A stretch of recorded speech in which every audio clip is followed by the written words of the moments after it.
why would anyone oppose that?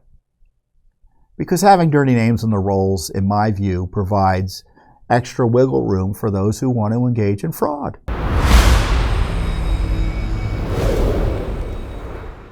One of the reasons the left wants to shut us down is because they don't want us to talk about election integrity. And Judicial Watch is a national leader in fighting for cleaner and fairer elections under law. The left opposes voter ID. They promote unsupervised unsupervised voting, massive vote by mail schemes that make it almost impossible to ensure that votes aren't maliciously messed with, both either through intimidation or fraud. And then of course they support counting votes forever and a day, even after Election Day, in a way that undermines confidence in the elections. And Judicial Watch has also been the leader in ensuring, certainly if we're going to be mailing ballots all over the place, and certainly if we're not going to be asking people for voter ID, that the people who are on the rolls in states with or without voter IDs are supposed to be there, meaning that people who have moved away or died or otherwise become ineligible to vote in a certain state, their names are ultimately removed. And that typically had not been happening under the Justice Department's interpretation or application of the law. There had been a law passed during the Clinton administration by the left to encourage voter registration. They wanted to use welfare offices and motor voter, for instance, offices to encourage people to register to vote. And the concern from the conservatives was that, look, people should be registering to vote. No one objects to that. But when you start registering people every time they have an interaction with the government, you're going to get double registrations. And people are going to be registering to vote who are ineligible. And so the deal was that they would have a part of the law, this motor voter bill, would also require states to take reasonable steps to clean up the rolls and give people access to information about how those rolls are being cleaned up. Well, guess which part of the law the left Justice Department enforced? You got it. The law requiring everybody and their mother to be registered to vote or have the ability to register to vote, but they refused to enforce the law that required the states to take reasonable steps to clean up the rolls until Judicial Watch came around, and because thankfully the law allowed private parties to enforce it. And Judicial Watch filed the first lawsuits against Indiana and Ohio. I guess it was it's now over a decade ago. Back in 2012, we began the litigation with the private enforcement of the law requiring states to take reasonable steps to clean up the rolls. And in those two states, they did what we asked them to do. They changed the law, or they cleaned up the rolls, and so we were very pleased with that outcome. In Kentucky, we had a subsequent lawsuit that resulted in a consent decree where hundreds of thousands of names were cleaned up.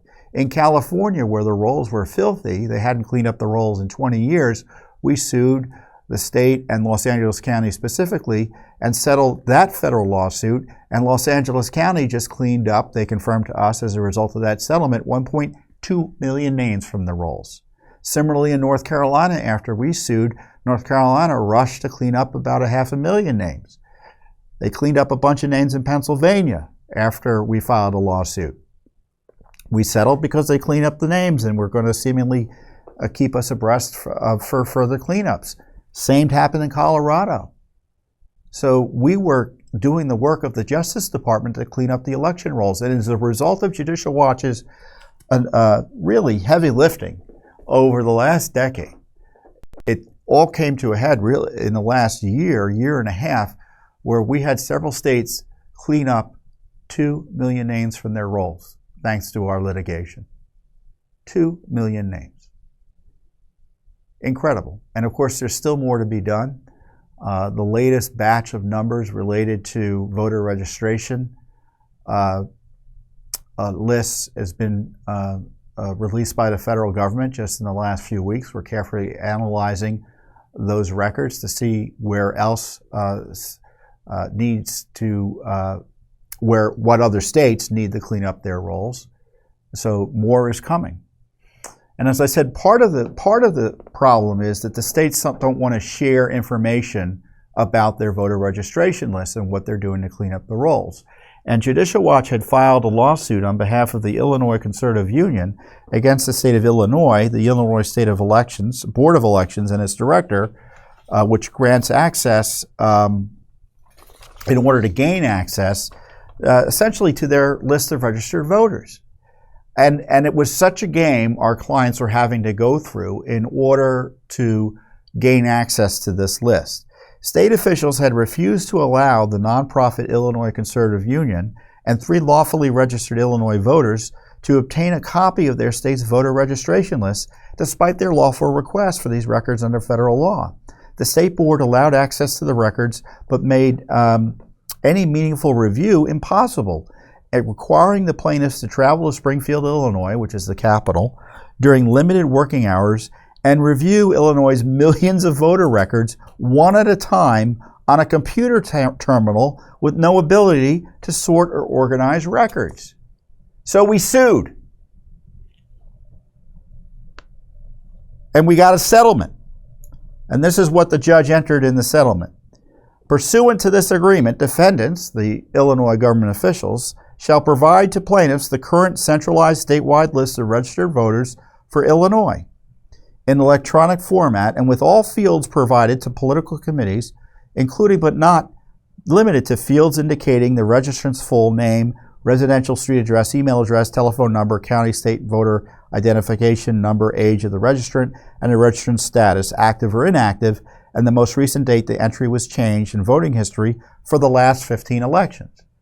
So before this lawsuit was filed, our clients couldn't get access to any of that information. Let's say they had to go down to the office in Springfield, Illinois, look at record by record on an Illinois government computer. And now they gain access to the information according to settlement that parties get the same access to.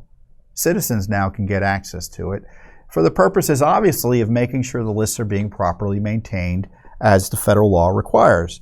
As I said, the National Voter Registration Act provides that states, quote, shall make available for public inspection and, where available, photocopying at a reasonable cost all records concerning the implementation of programs and activities conducted for the purposes of ensuring the accuracy and currency of official lists of eligible voters.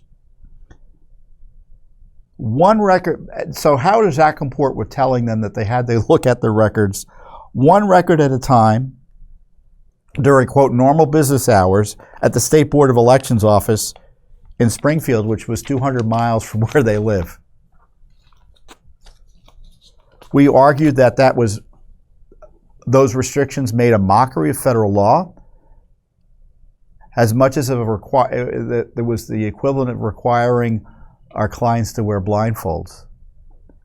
Now, what had happened was, I think that helped accelerate this settlement, is that Judge Ellis ruled on a motion in the case that the plaintiffs had plausibly alleged that Illinois law conflicts with and frustrates the federal law's purpose of providing voter information to the public to help ensure the accuracy and currency of voter registration rolls. She allowed a claim to proceed under the Equal Protection Clause of the 14th Amendment on the grounds that political committees in Illinois can access copies of the voter registration database while ordinary citizens can't. The claims made, as I said, the claims were made against the top election officials in Illinois. Now, the numbers still are difficult or still bad in Illinois in the sense that it looks like those current numbers I'm telling you about, according to our forthcoming study on the matter, that 14% of Illinois' counties have more registered voters than citizens over 18, while Illinois as a whole has close to 800,000 inactive registrants. Now, inactive means they haven't voted arguably in the last federal election, but at least in the last federal election. So a portion of those names should be off the list if they're cleaning the rolls the way they're supposed to under the law. And gaining access to this full list will allow our clients and others like Judicial Watch to get a better picture of how Illinois is maintaining its voter lists. It doesn't mean all this information, is going to be misused. It's for the purposes of maintaining cleaner lists. The public records provisions of the National Voter Registration Act, as federal courts have found throughout the nation, were intended to enhance the ability of private groups to monitor whether states are removing ineligible voters from their rolls. In April 2020, a federal court in Maryland noted that organizations such as Judicial Watch have the resources and expertise that few individuals can marshal. By excluding these organizations from access to voter registration lists, the purpose of the federal law is undermined, and the court ordered Maryland to produce the records there as well. Now, as I keep on saying, clean voter rolls can mean cleaner elections. The inverse of that is dirty voting rolls can mean dirty elections. And of course, this settlement with Illinois, and I do give the credit to Illinois officials for settling with our clients here because, they could have fought us, and they didn't. And they agreed to give us access thanks to this lawsuit and their good sense. Voters will now have the transparency that federal law requires in order to ensure elections in Illinois are more honest and cleaner. So it's a victory for all legal voters in Illinois, and dare I say it, across the land. In May of 2022, we have another lawsuit that we had filed that's also of interest to you, that's ongoing. We sued Illinois on behalf of Congressman Mike Bost and two other registered Illinois voters to stop state election officials from extending Election Day for 14 days beyond the date established by federal law. I mean, they count ballots that arrive for up to 14 days after Election Day, including ballots without a postmark. I mean, how does that comport with free and fair elections? And I've talked to you about our other achievements related to the rule of law on elections. So I don't know, I know the Biden administration's trying to jail people who want clean and honest elections, but Judicial Watch ain't going to slow down. The Justice Department's been AWOL when it comes to enforcing the rule of law and requiring cleaner elections by making sure the rolls are being kept clean in the states. And it doesn't require the states to do something crazy. It takes, you got to do the reasonable steps. And what typically is a reasonable step based on the law and Judicial Watch's experience in the courts? So this is what's supposed to happen under at least the federal the interpretation of the law that has kind of come up as a result of our litigation and states' response to it.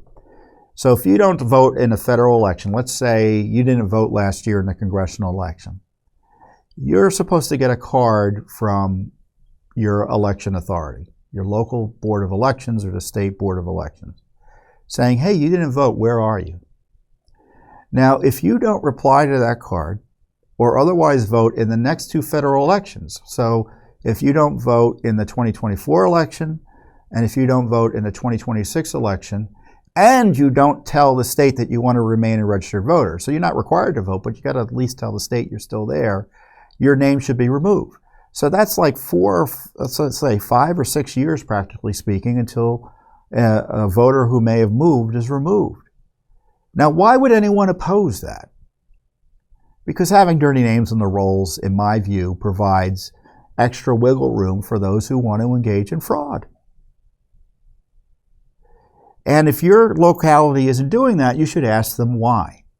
And the law that I'm talking about here isn't just for Judicial Watch, it's for you, dear citizen. So if you have a question for how your locality or your state cleans its rolls, you can ask for records.